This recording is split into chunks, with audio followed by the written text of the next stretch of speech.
Okie dokie. People probably continue to roll in here, but we'll go ahead and get started. Again, thanks for joining us tonight.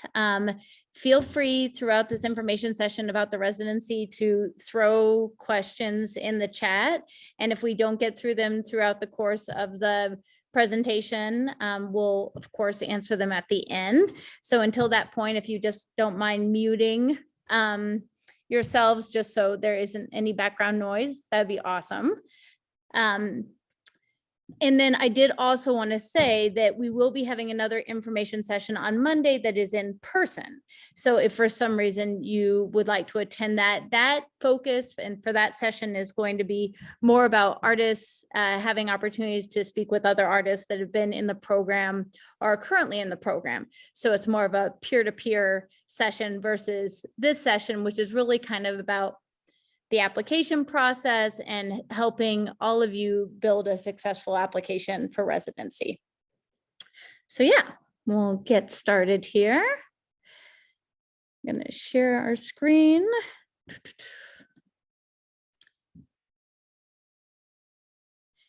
Okie dokie. So for those of you, I feel like most of you probably know what Redline is, but in case you don't, we're a contemporary art center. We're located in the Five Points neighborhood. Our mission is to foster education engagement between artists and communities to create positive social change.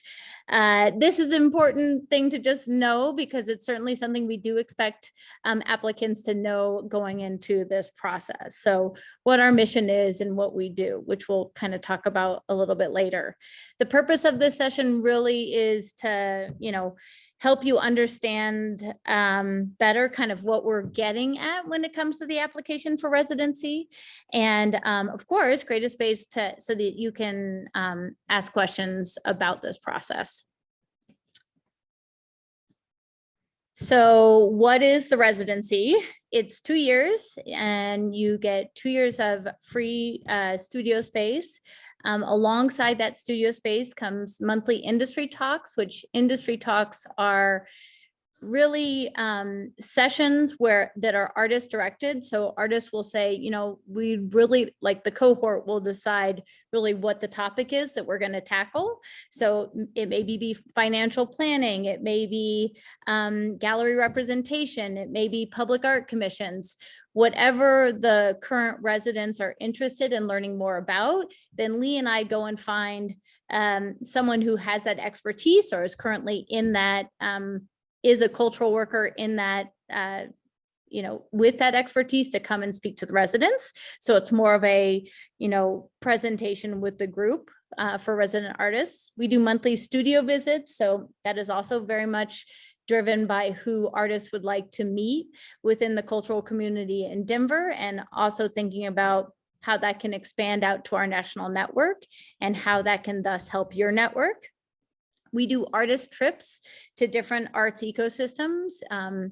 As many of you know, part of the challenge with being an artist that is based anywhere is that you have to move beyond that base in order to have a lot of career success and traction. So though the local arts economy can get artists,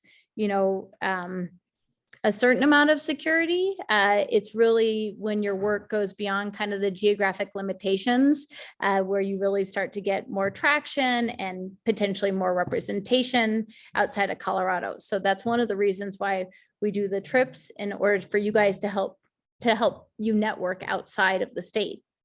We do annual exhibitions with visiting curators.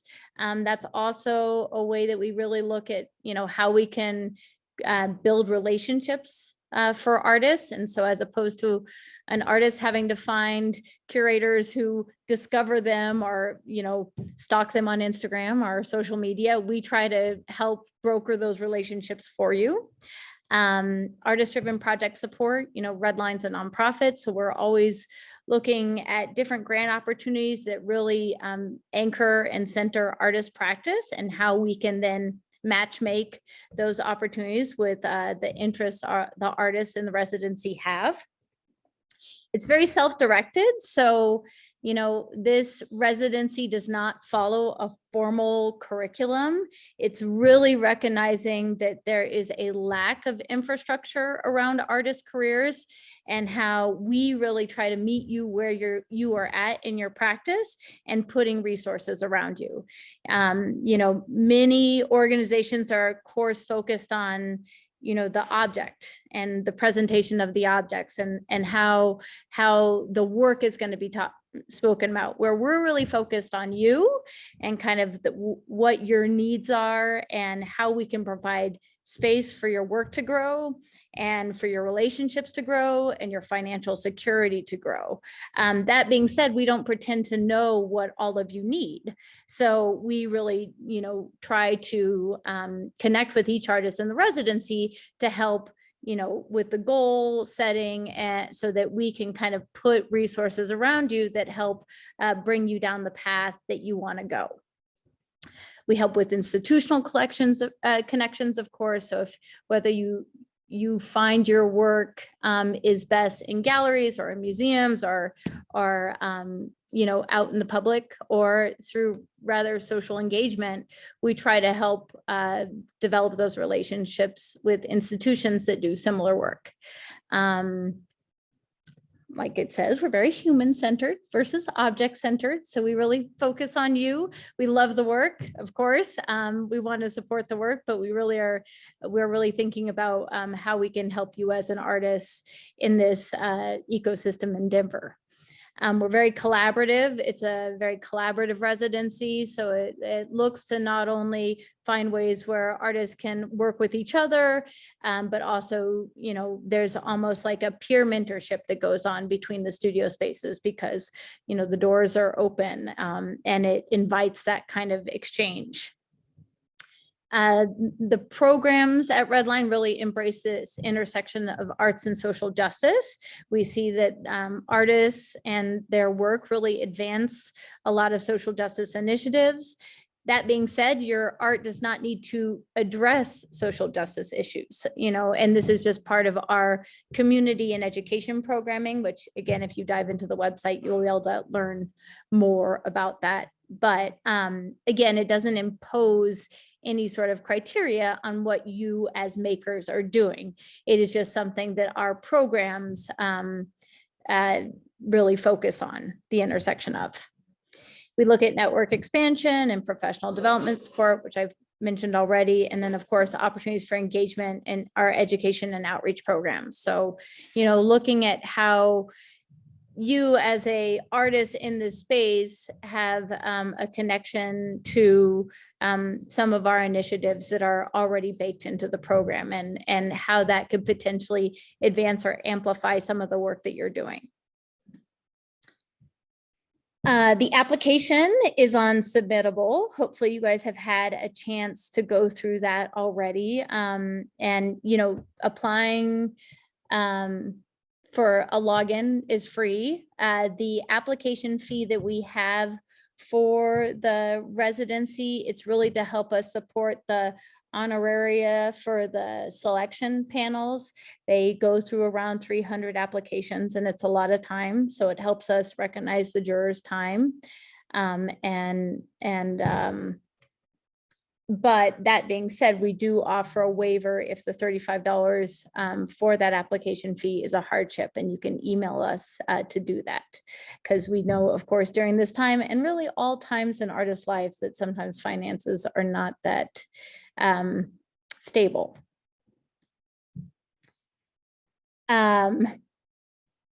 So kind of getting into some tips on the application.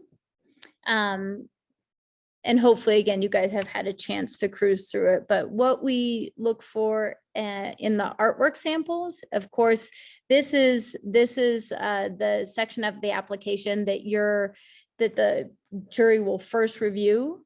Not only should it be focused on the work that you're documenting, but it should be within a clean space. So, you know, don't have your work sitting next to the kitchen sink or on the floor because it doesn't read the best through a computer you know, and you want the jurors to not be visually distracted when looking at your pieces. They want to see current work, you know, and that means that, you know, as a residency, you're entering into as a contemporary art space, we want to know that you have an active practice. You can present bodies of work in your artwork samples. So this isn't necessarily about presenting artwork samples that are of a single body of work. You can certainly show the spectrum of work that you've engaged in, and the ideas, and some can even be in process. You know, you have, I think 10 samples altogether to utilize. And so you can certainly show the latitude of your practice, because, you know, it's 2 years. So, you know, it's, we know that you may be focused on building multiple bodies of work while you're here, and following different ideas. And so that's great.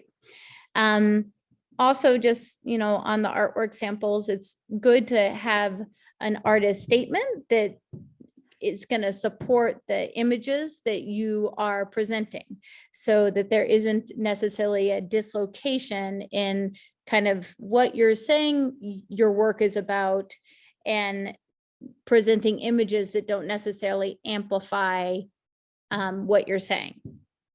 That doesn't have to be necessarily a direct one-to-one connection. It's just something that I oftentimes hear from jurors through this process. And just because it's in the sample, I do want to speak to Clara's question with regards to work samples. Are installation shots useful and are allowed? Yes, absolutely.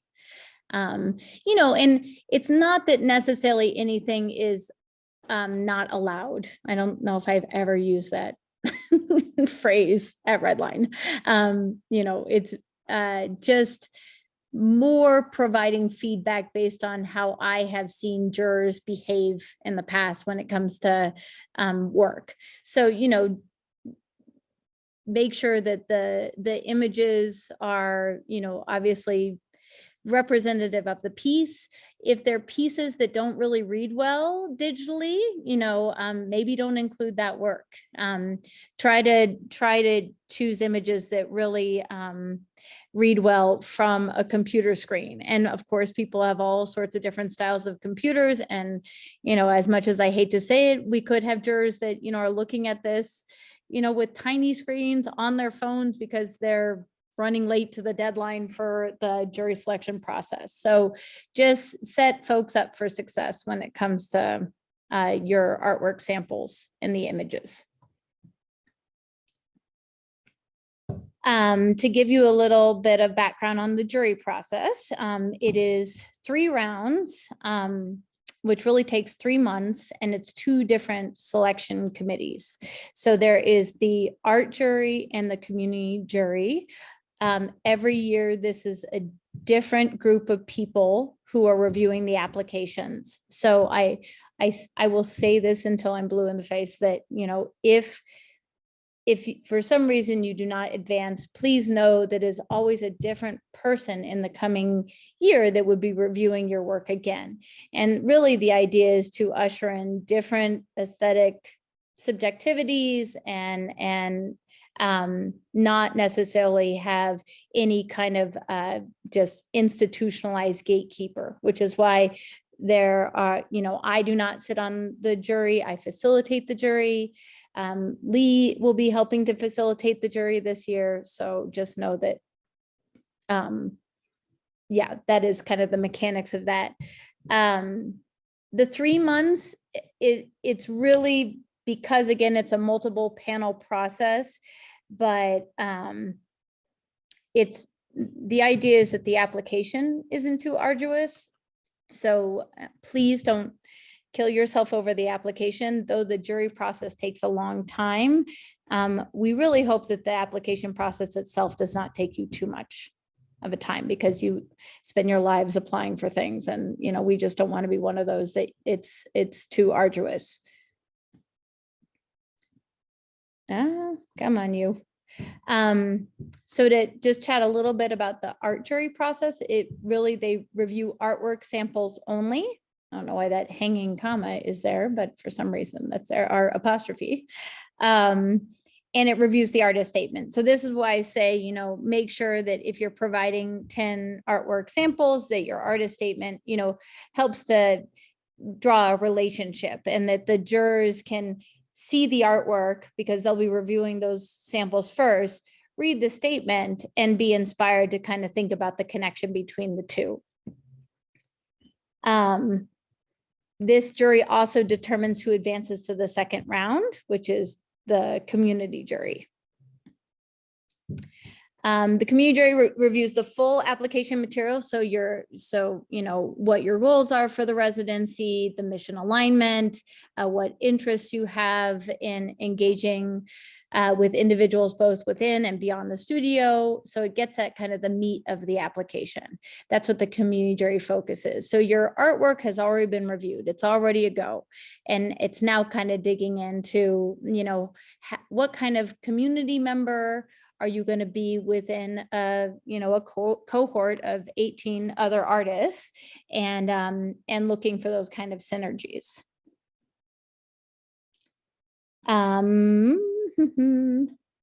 For question 5. Okay, Autumn, I will look at that for sure. And we will get to your question. Yeah, towards the end here.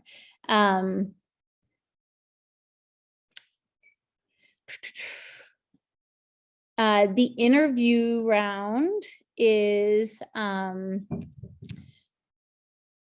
with the community jury. So the community jury will not have only read your applications in full, but they'll also be sitting down with you to do the interview process.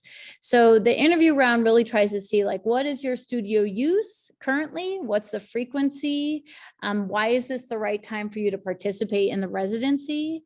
So, you know, I always say that, you know, if you're coming into the program and you have, you know, just a lot going on, which is totally fine, but it may just not be the best time for you to participate in the program, because we have certainly seen, and I say this as a quotation from other artists, that, you know, the more you're in the studio, kind of not only the more opportunities come, but the more traction your practice has within this residency structure. So it's like, you want to leverage it as much as you can, and how you can allocate time to the residency is important. That being said, the interview round and that jury absolutely understands that everybody needs to make a living. And, you know, though Redline has financial opportunities that comes with the residency, like a move-in stipend and opportunities throughout the year, we work to get, you know, pieces in collections, that everybody, you know, that is not paying the mortgage. So that being said, like, how do you, through time, prioritize your practice, and the ability to fully leverage the 2 years that you're here? It's also, you know, good for you to be able to speak about particular programs that you're interested in Redline, and how those could potentially, you know, support your practice and your residency goals. Okay.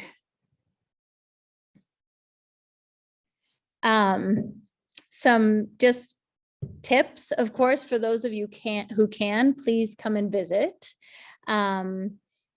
You can also set up a studio visit with a current resident artist or alumni, and you can reach out to Leah and I to do that. Of course, you know, a good way would be attending the information session on Monday if you did want to connect with one of those artists.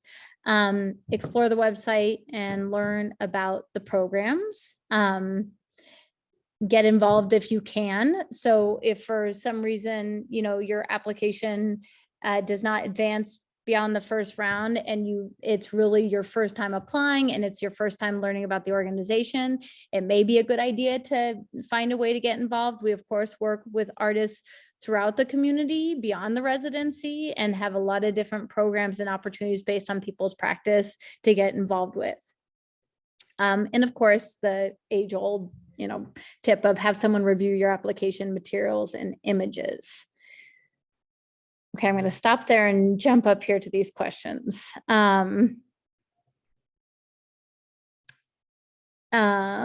So Autumn, actually, and you know what we'll do? I'm going to stop sharing for a second. Nope, hold on. There we go. So if you guys want to unmute too, we can just have this now be kind of the Q&A, and then I can bring it back up. But so Autumn, to your question, are you saying that you don't know if it is a 500 character limit for question 5? Is that what you're saying? You just want to confirm that it is?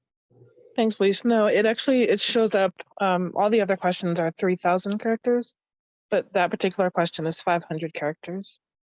So I was hoping that you could confirm that you do actually want 500 characters. Yeah, I'm wondering if it's like the difference between a character and a word count on that. Can you bring it up, Lee, and just see characters? So we should change it to 3,000. Yeah. So we'll have it be the same as the others, Autumn. Thank you for saying that. Yeah. So I've been confused about that as well. Thanks for bringing that up, Autumn.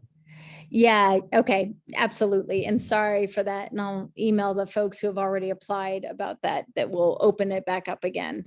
Freaking characters versus word counts. Oh my gosh. No one speaks like this, but it is a real thing with online applications. Okay, Leah, for clarification, the first round of jury review does not review the full application. That is correct. That is correct. So they are only looking at your artist samples and your artist statement. And again, this is a blind jury process, so we hide your name. So if possible, please don't speak in third person when you're doing your artist statement, or it can be in third person, but try to leave out sentences that include your name, or else then we have to go back and kind of reverse engineer it so it doesn't reveal who you are. Thank you. Okay, what question submittal is reviewed as the artist statement? None of them are actually currently titled artist statement. Yeah, sorry, the artist bio that you can also include. That statement, it can either be a bio or a statement. Either is fine. And if you're working full time, would some evenings during the week and weekends be enough to justify a residency? Of course, absolutely. Yeah. It's just a matter of like what we experience a lot here at Redline is this idea of space guilt, which is a real thing. And, what we don't want it to be is a burden on your time. So like, it's really about how is the space helping leverage your studio practice and propel it forward versus being another thing you have to manage. So it's just something to think about when it comes to that. But no, and truly, sometimes this means like a person is only here one day a week, and that is fine.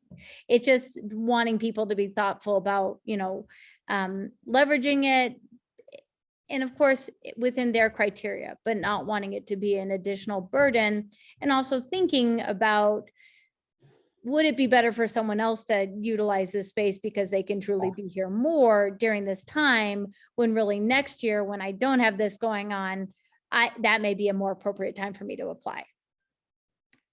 Sorry to interrupt. I just wanted to say that's exactly what my concern was, whether or not taking up that limited space would be worthwhile if you were only going to be able to be there for a certain amount of time, but could probably get weekends and some evenings. So I just wasn't sure if that was enough to justify applying for the residency. Yeah, this residency definitely, like, it is not judging. Like, it really, we want artists to make this determination.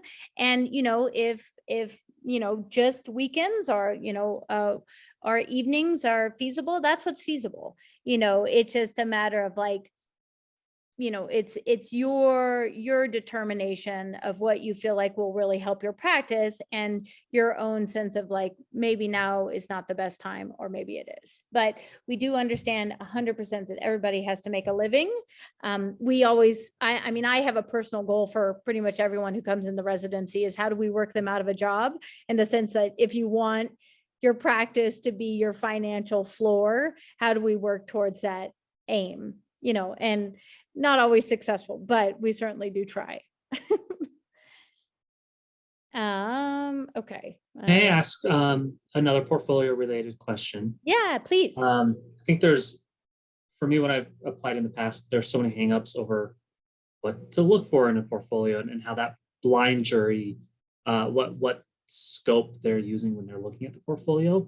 So I was curious how much of the social and community-based work is part of the portfolio or the work sample review, and how much should you be justifying the works within your artist statement verbally to explain that it is social-based work, or is it purely an aesthetic decision that they're making in that blind jury?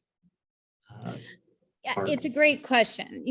I would say that, be representative of your practice. So if your practice does live in both of these areas, socially engaged art and, relational aesthetics, certainly include those images that have, within the images, you should be able to do a text box too. So if there is more content, or if it's more conceptual based work and you need description, that is available to you in the art phase, the art jury process. I would say also though, if your practice spans both worlds, where they're truly, you do some work that is more relation in more just exhibition focused, public art focused, 2D, not so related to community engagement, include that body of work as well. At the end of the day, it comes down to like, what's the best documentation you have for what work, and what tells the story in the best way. But I definitely would say that, it would be advantageous to show the spectrum and scope of your practice if you have the images that would really help to convey that work, and that story. Thank you. I appreciate that. Sure. What other questions do you guys have?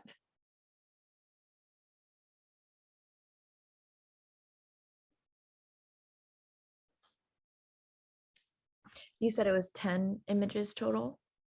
Yes. 10 work samples. And again, you don't have to focus on a single body of work. It can be multiple,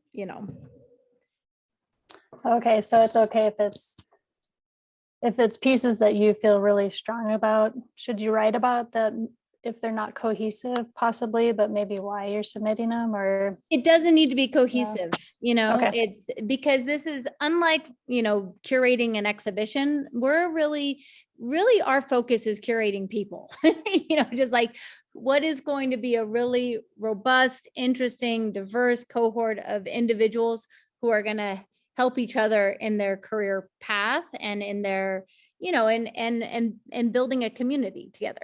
Now, it's not that the artwork is not important, but it is something that, we expect people to take risks with their practice. We expect people to try things that they haven't tried before.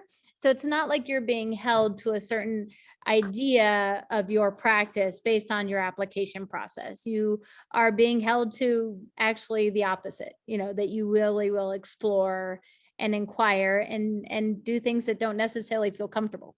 okay, yeah, because in some of the works, it's like there's stepping stones to the next piece, kind of. So sometimes 5 years, you look back and it's like, a gallery would say, okay, these things are opposites. But like what you're saying, a program like yourself is, okay, we see the connection or the thread between. Yeah, absolutely. Okay. Yep.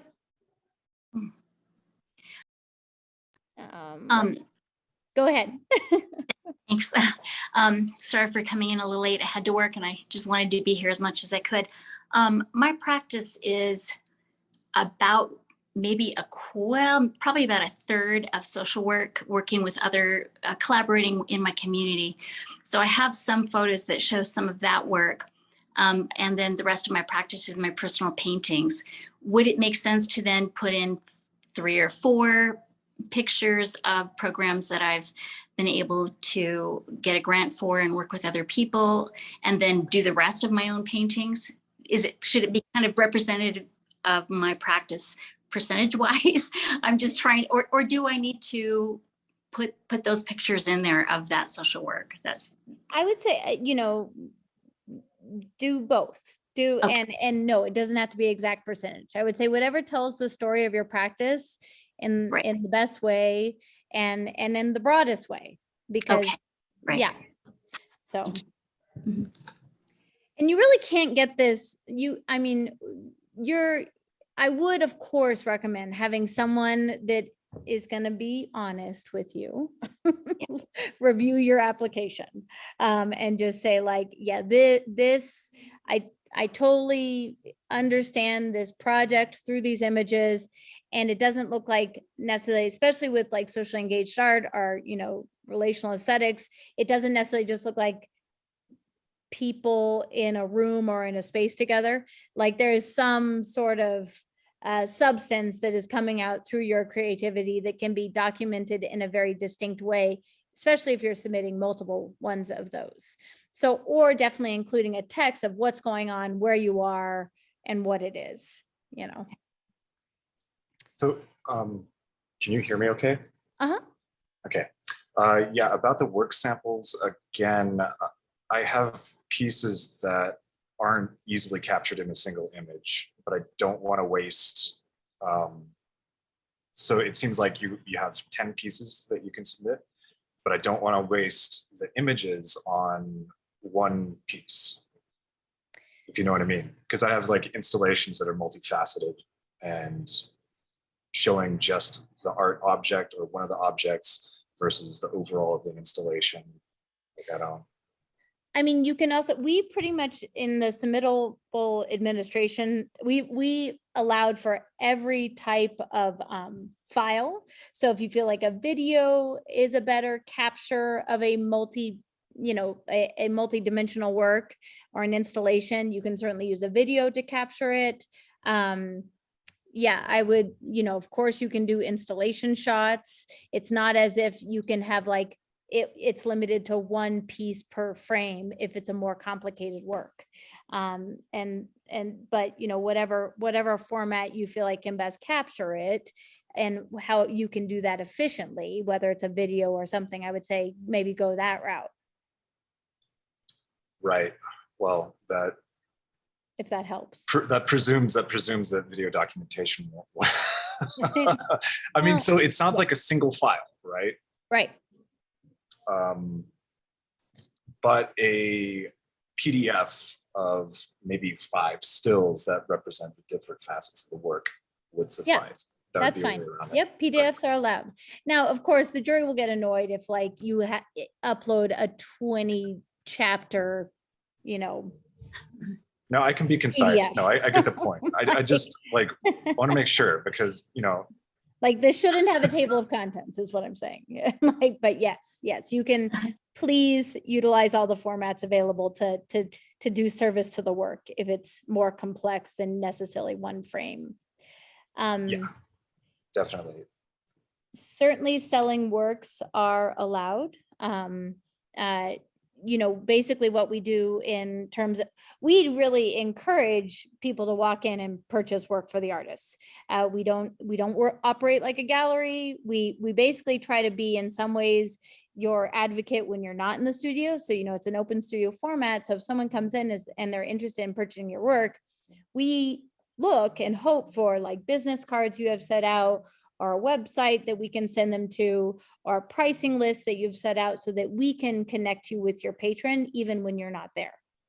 So 100% yes, it is not our business model. So it's not something that Redline will not be asking you for a percentage of your sales out of your studio. But what we will be doing is trying to advocate for those sales to happen by bringing different people into your studio that potentially would be interested in doing that. noting that, what we care about is not necessarily, again, we don't have a sales orientation, we have a human orientation. But long story short, yes, and yes to selling a prints.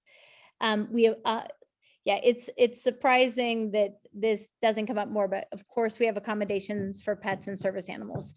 You will see the entire staff just spring up in glee, bringing any animal in here. So I would say, especially if it's a service animal, you'll just have to tell the staff that we can't pet and love on them because it's definitely a friendly animal. We almost had a cat at one point.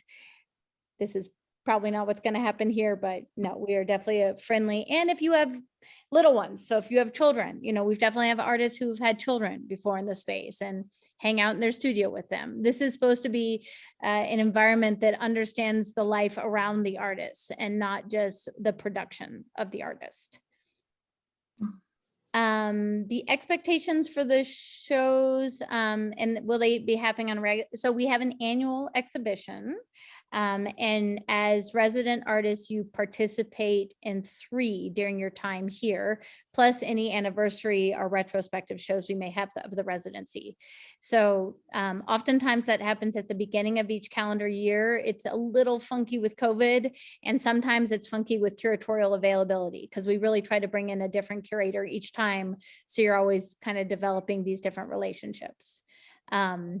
But yes, the expectation is for you to participate in the annual show for sure, because we feel like it brings not only a networking benefit, but it's the family show.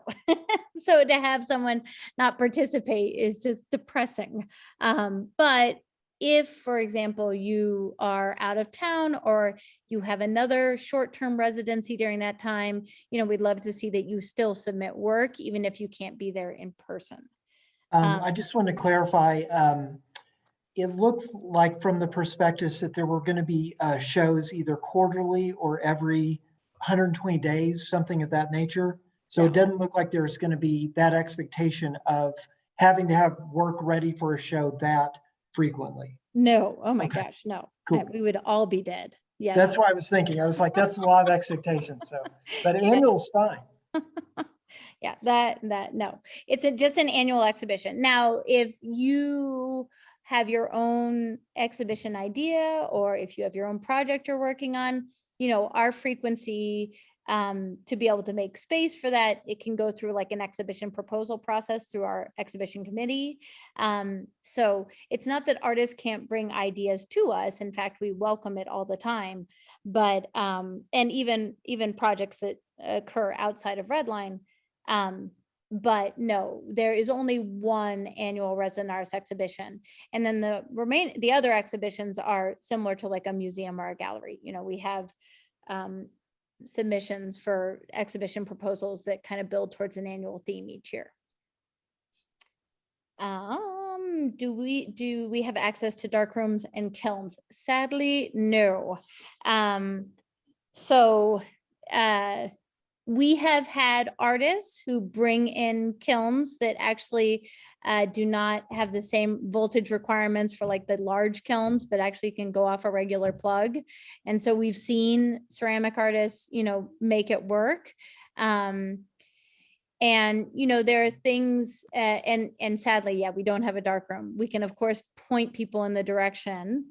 We're lucky to have a wood shop, which is still really in the process of being realized. And we'll probably be outfitting it a little differently when you guys get in. But yeah, sadly, the facilities that the residency provides is really that which the artist kind of, brings in.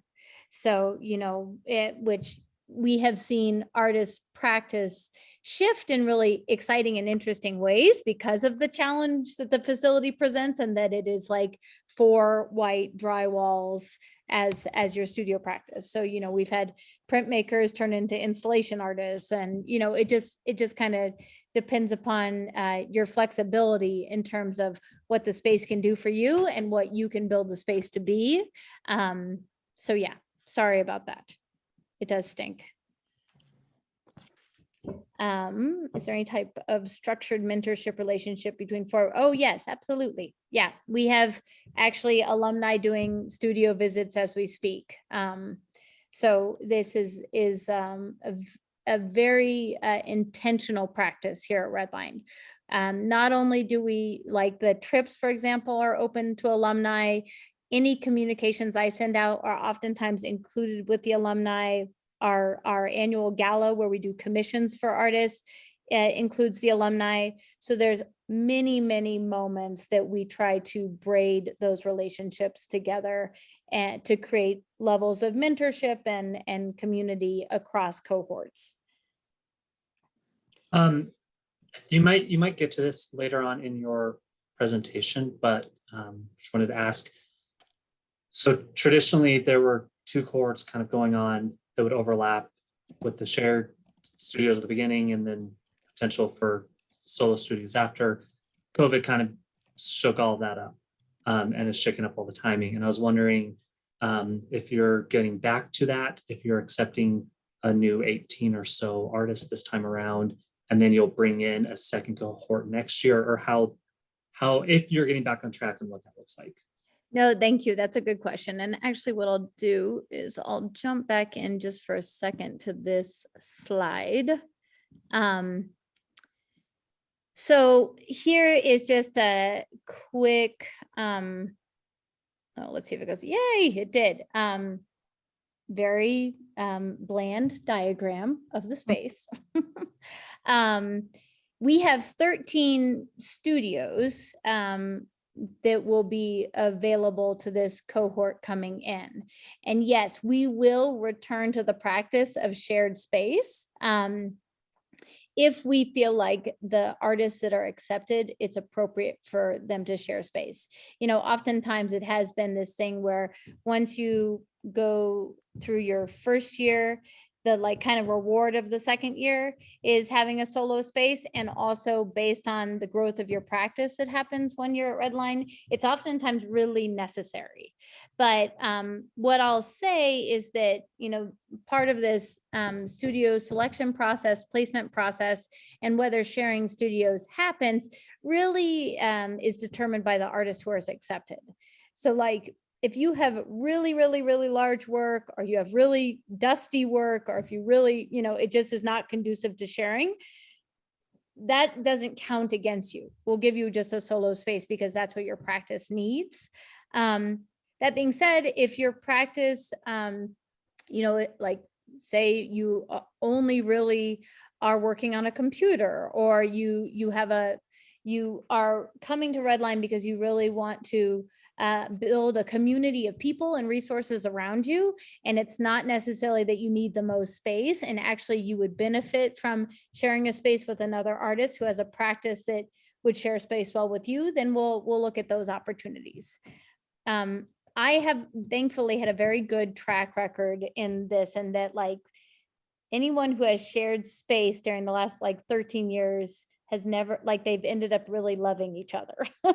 So I feel like there's, I don't want to knocking on wood here, but it seems to go well. Now, that being said, if your practice just cannot tolerate a shared space, we would not consider you for a shared space. We also do invite artists within the interview process to articulate their feelings about that. So if you know, just say that like, you know, a shared space would be really tough for X, Y, and Z reasons, that doesn't count against you.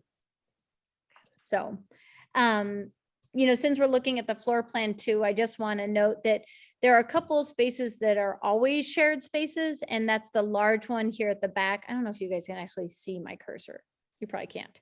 Yes. Oh, can you? Hooray. Okay, good. Yeah, this is 3 artists typically go in this studio.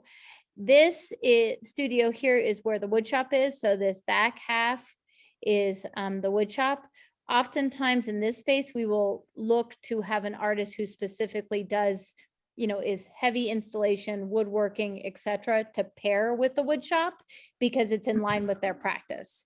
But we also, again, even with that particular individual, I I always call the artist and kind of chat with them about their studio needs prior to making any kind of final decisions.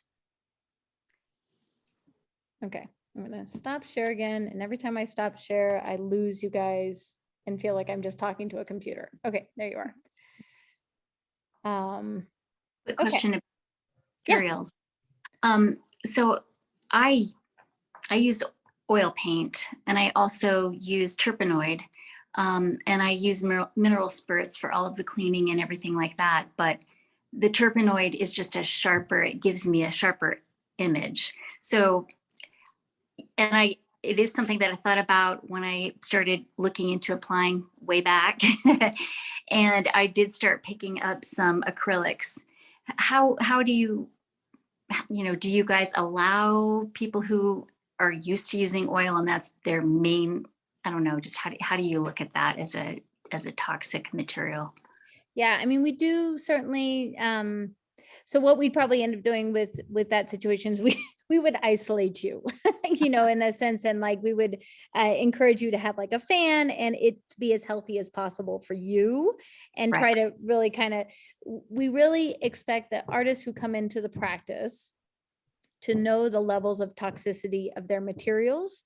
You also get kind of an artist's handbook that kind of says what's allowed and what's not allowed in terms of toxicity. And like when it comes to like say graffiti artists or street artists, oftentimes our patio or our alley becomes a place where they can, use aerosols and things like that. Because this, I have to say, though we have a new ventilation system, smells definitely do carry in this space, and it can be tough within a community of 18 artists to have really, tough materials. Just anticipating that I was making this application, I started using more acrylics, and it turns out that there's some amazing mediums that you can use that are water-based. And so my practice is shifting a little bit, but I still do love oil, and I thought I should just bring it up. So thank you. No, I'm glad you did, for sure. I do the same thing as well and do a lot. If I do any spray painting, it's generally outside. Like you're saying, in alleyways, let that be part of the experience, and then continue to work in acrylic or very, very non-toxic materials as much as possible to create a mixed media surface. In terms of, is noise an issue? No, we have had every noise you can imagine in this space. So, I mean, you should know about it from both sides, right? Like if you are an artist that does not like noise, being in a community of 18 other artists is probably not the best place. Now, there are many moments of quietness. Like I'm in Redline right now, I'm in the library, and it's very peaceful. However, like we have Anna Maria who is here, and she used this like ragingly loud cutter machine that really does sound like you are in a like wind tunnel for moments at a time. But we all adore her, we adore the sound she comes with, and we don't hold it against her that it's just a noisy art space sometimes.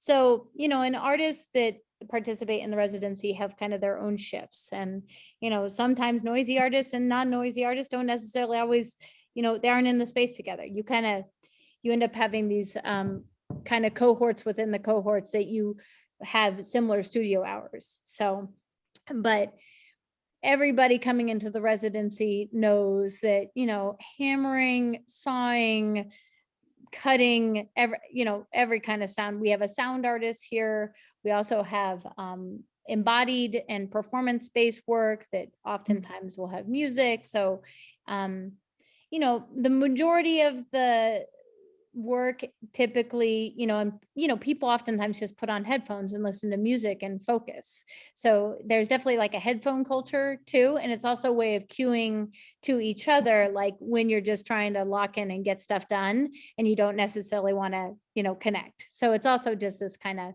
code that is established within the residents of like, hey, I'm busy, I'm working towards a show, I can't talk right now, or hey, I'm going to go mingle in the studio with you and we're going to do kind of a casual critique and just, have fun. So, yeah, but definitely I would never pretend to be a quiet space.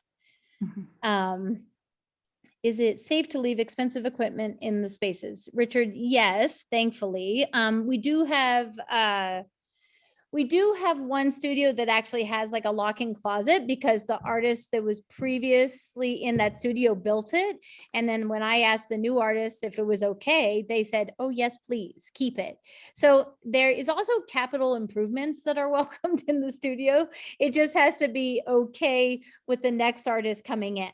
So I say, of course, until like if the person coming into the studio next doesn't want the improvement. But that locking space that a current sound artist is in and keeps his guitars and his amps and everything that it hasn't changed now for 6 years, and that has stayed that. But thankfully we have had a very, very low incidence of anything getting messed up, stolen, broken with the open studio format.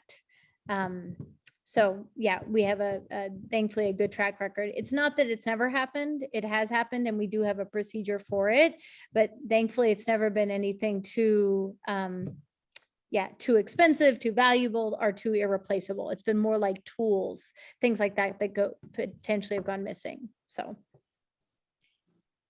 what about noise outside of art creation? Yeah, totally fine. All fine. If it's playing music in the background, again, most artists handle that with headphones, but we still have artists that, don't. And you can certainly have calls and be on speakers. I think it's just a matter of like, know that you have a public audience. So sometimes it is best to have, either find a space like the library, like that we're in now, or, somewhere where you can have a little bit of privacy, or else everybody, because there's no ceilings on the studios except for a few, will be able to be very involved with your conversation. Yes, it is 24-hour studio space. It's 24/7. All artists that come into the residency get a key card and alarm code, and can come in and out of the space. There's also very much like a culture of like caring for the space because of that, so everybody's kind of looking out for each other, especially if they're leaving late at night or arriving early in the morning, just kind of knowing who's where and when, to make sure the space is secure. We do ask for like folks who are bringing guests and like after hours that they stay with their guests until, you leave. So you can't leave people in your studio that are not, residents, and just, take off. So there is some kind of responsibility there, but it is a 24/7 space. Okay, I didn't see the previous question about storage. What are you saying, Lisa?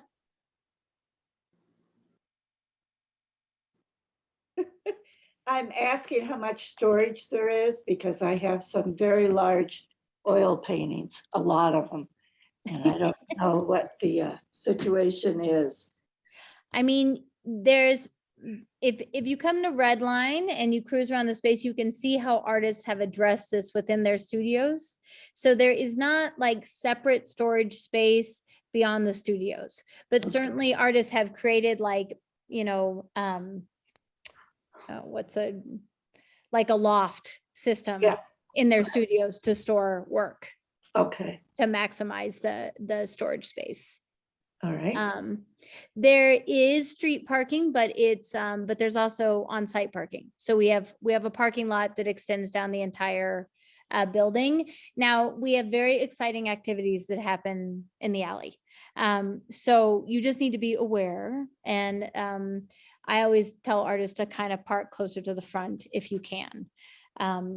I would say if you are not familiar with the alley activities at times, it's something that it changes. It's not so bad in the winter, but sometimes gets bad in the summer.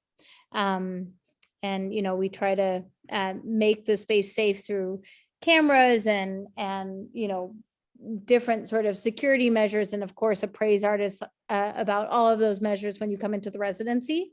But yeah, I always kind of encourage artists to park towards the front of the building and front of the lot. There really isn't a required time commitment of community service towards the residency, but you will be asked if you'd like to participate in different paid for or our volunteer opportunities throughout the year, depending upon your interests. And, you know, some artists that apply to the residencies sometimes have a very clear interest in being involved in some of the programs. So of course that's where like that becomes an opportunity and not a burden. But no, it's not as if our arts education and community programs rest on the capacities of the artists in residence. It's different programs with different artist communities connected to it. And oftentimes, you know, it's 50% of the residents that are usually participating because they want to and they're interested in kind of either, you know, they're trying to add teaching experience to their CV, or they're, you know, they would appreciate the stipend that is provided, or want to make relationships with K through 12 students, or be a mentor. You know, they're usually, with every formula, it's kind of a sense of reciprocity and interest, and not forced commitment, because that typically doesn't work out well.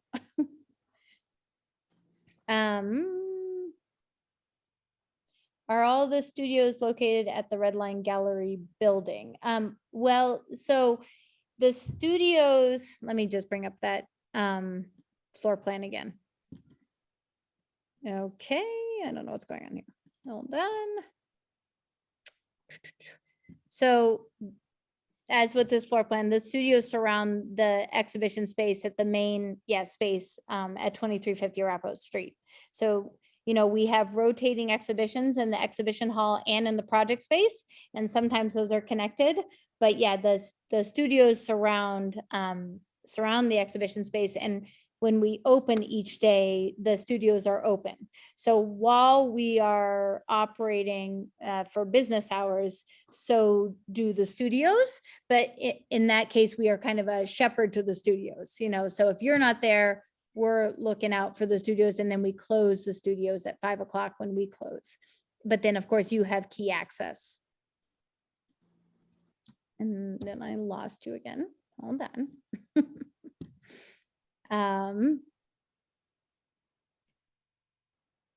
Does the community outreach piece influence the jury decision? No. You know, I say this way too many times, but oftentimes Red Line selection process lands on two different types of artists. And granted, those categories are very broad, but some who have been really, really active in the community and are really just want a safe space to create, and like a sacred space to create, where they don't necessarily have to focus on their community, but can focus on their practice. And then the reverse of that, someone who's coming and they have no connection, and they're really actually interested in fostering a greater connection through the platform of the residency. So both are okay, and one is not prioritized over the other. I think the one thing that we would, you know, the one that I think the jurors would kind of tilt their head on is if you really had no interest in connecting with anybody while you were here. Because why have a residency then? Why not just, you know, work in a solo studio and be able to focus on your work and not worry about kind of other people? So, you know, it's important that, you know, you certainly impart in your application that you're okay with individuals around you and that you like people okay. Right.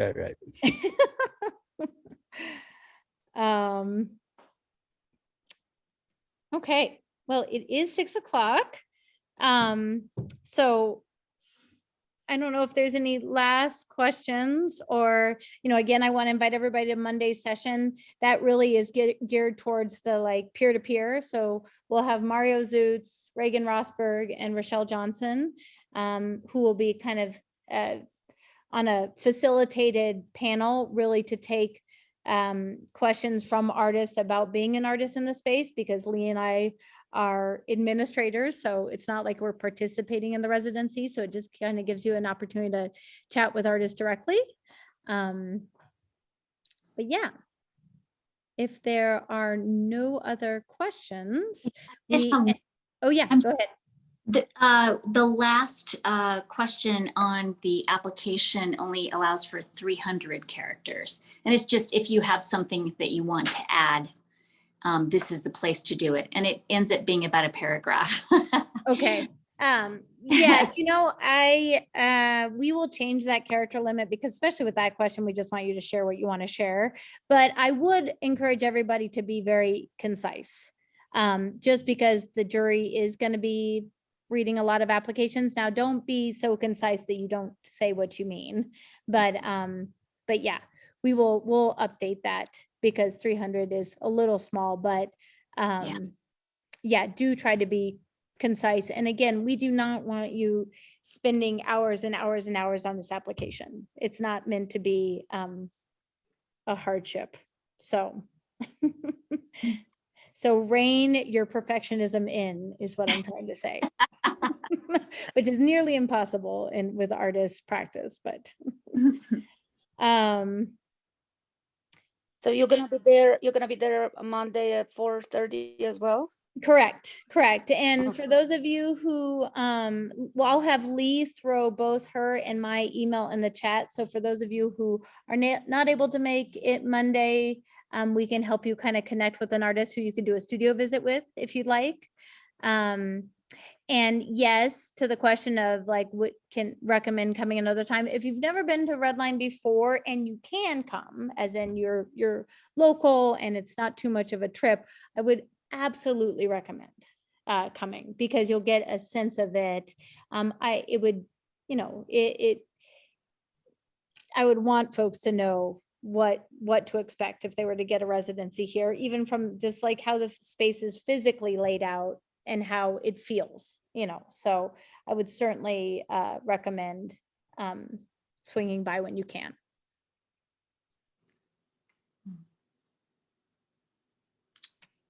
Okay, team.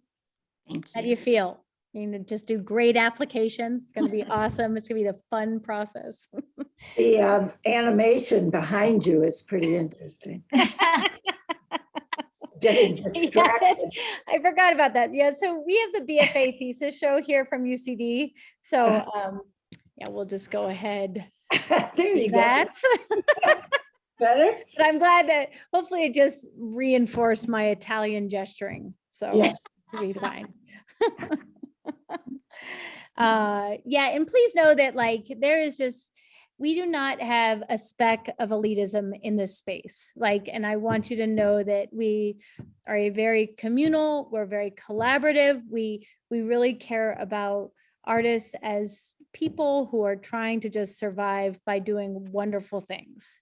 And so just know that, the culture of Redline and the culture within the artist community is that is really mutually supportive. It's not competitive, and it's everybody's trying to help each other and how we can all kind of support each other in that journey. So just don't hesitate at all when it comes to questions you have, or if you want to reach out. We want you to be successful. And again, there is only 13 studios available. So, we'll probably have over 300 applications. So no, it's very competitive. But don't think one should not apply again and again and again. Some residents applied 4 times and they got in the 4th time. So I just would encourage that. Okay, team, thank you so much. Thanks for your interest in the residency program. Come and see us. Thank you, Lee, for.